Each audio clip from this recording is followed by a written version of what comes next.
Good afternoon. Today, our team will be presenting our project in collaboration with the Southern California Coastal Water Research Project, or SCWRP, and improving detection of Caulerpa prolifera.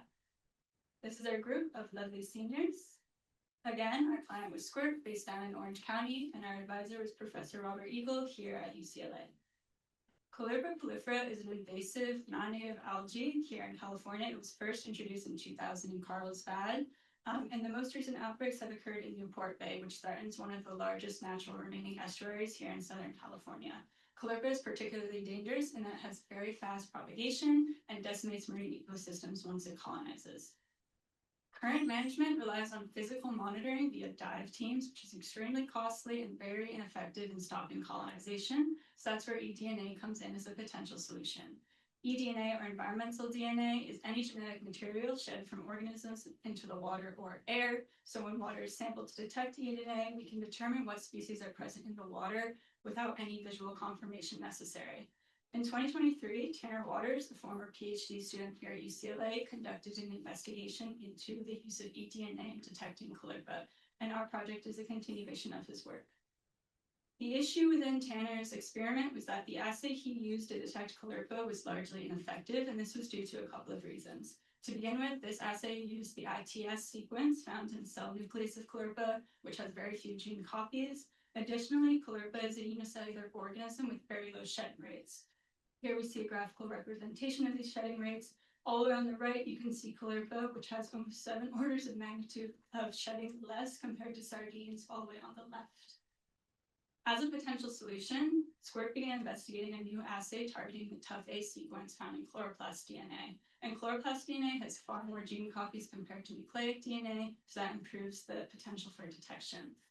So our overall goal within this project was to retest all of Tanner's field and tank samples with the new TUF-A assay in order to determine if the new assay had better detection of Caulerpa prolifera eDNA compared to the ITS assay. So I'll be going over the methods of our research. So I just wanted to start by giving a visualization of where exactly our field samples came from, which is in Newport Bay, California. So the first outbreak occurred in 2021, which occurred closer to the mouth of the bay. And this one was rather large, as the infestation took up nearly 200 square meters of space. And then our second outbreak occurred in 2022, and it was deeper in the bay, but this outbreak was a lot smaller, about 0.3 square meters, which is this big. And yeah, so water samples were collected from each respective outbreak, and we just wanted to emphasize how small this second outbreak is, and if our newer methods are successful in detecting Caulerpa in the water column, that would be super revolutionary.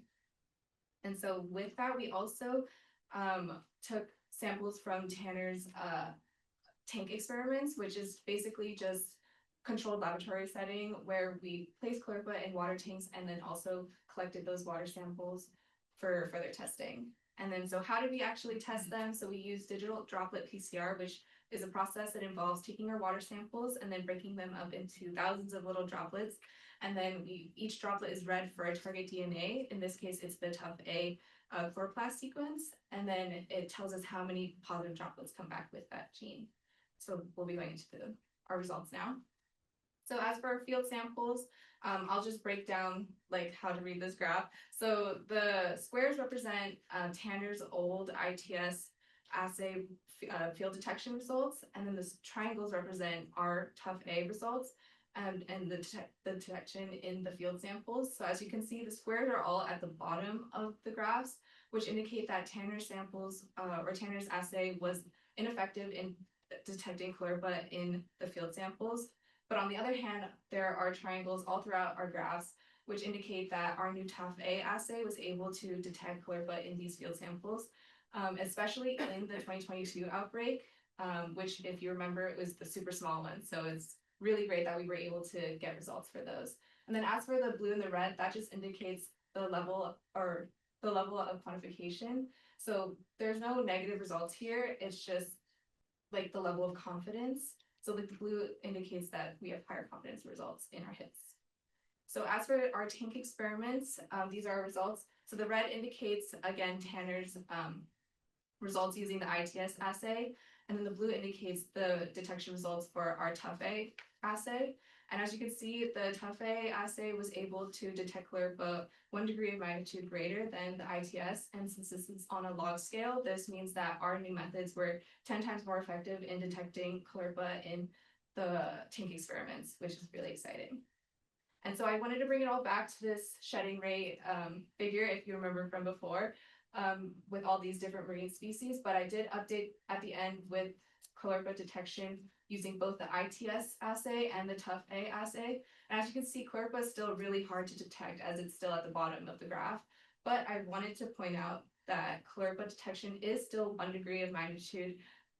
Detection is higher by that degree of magnitude using the TUFA gene versus the ITS gene, which means that overall our newer methods using that assay was more effective in detecting chlorpa overall, which us and SCCWRP have found to be very exciting.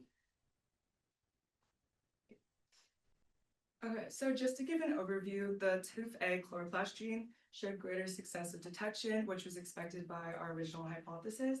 And our new assay was able to detect chlorpa genes at 1 to 2 orders of magnitude higher than our previous ITS assay, which means that the TUFA assay is a promising management technique for detecting chlorpa in the field, which is really exciting.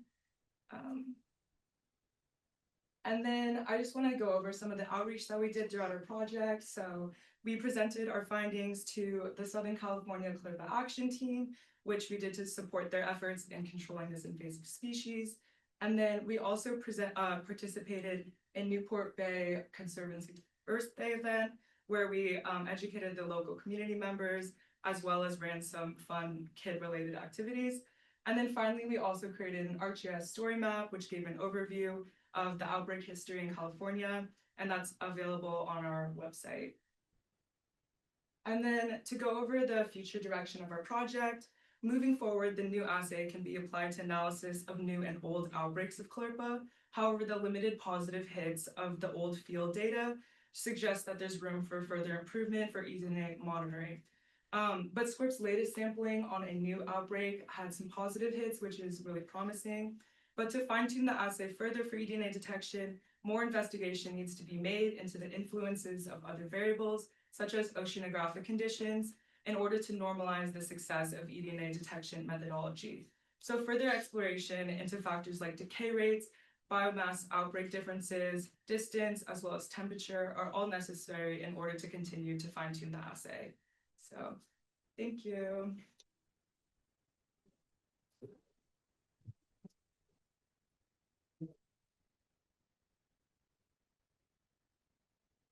Thank you, team. That was excellent. Do we have any questions from the audience for the team about their research or the work they're doing? See applause, but yeah. I noticed in the graphs where you presented the testing results from the wild capture samples that the May 2022 samples, you showed a higher level of detection at, if I'm reading that correctly, versus the 2021 samples, even though the 2021 outbreak was much larger. Is that right? And if so, do you have an explanation for why that was? Yes. So we have a couple of theories as to why this did happen. If you recall the map of where the outbreaks occurred, the first outbreak occurred closer to the mouth of the bay. So our theory is that the low detection rate has to do with the hydrology of everything. So it occurred at the mouth of the bay, which means that the clean ocean water is washing in and out, like with the tides. So we think that that could have affected the eDNA getting washed out of this area, because the samples weren't collected necessarily at the time of outbreak. So like there could have been a temporal factor as well. So that's our theory as to why there were lower detection rates. And like the May samples or the 2022 samples were deeper in the bay, so it allowed chlorpa probably to cultivate more in a more or less like fluid setting. Excellent. Well, thank you, team, so much. It's just wonderful to see the results of the year, and congratulations. Thank you.